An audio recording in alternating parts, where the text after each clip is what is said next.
কবি ৰাজু বৰ্মনৰ কবিতা বাৰিষাৰ প্ৰথম জাক বৰষুণ। বাৰিষাৰ প্ৰথম জাক বৰষুণত দেউতা আজি তোমালৈ বাৰুকৈয়ে মনত পৰিছে।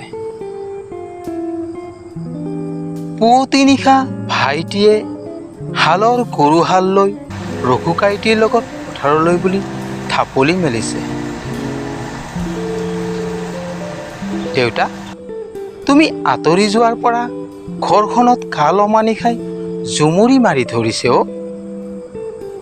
যোৱা বছৰ এটা অচিন ৰোগে মোক কোঙা কৰি বিচনাত ৰাখিছে। দেউতা, তুমি যে সজাইছিলা তাহানিতে খেৰৰ জুপুৰিটো প্ৰথম জাক ধুমুহাই উৰুৱাই নিছে। দেউতা, আজি তুমিবিহীন প্ৰান্তৰত থিয় হৈ অনুমানহে কৰিছোঁ বাৰিষাৰ প্ৰথম জাক বৰষুণে আমাক সকলোকে যে কন্দুৱাইছে। ধন্যবাদ।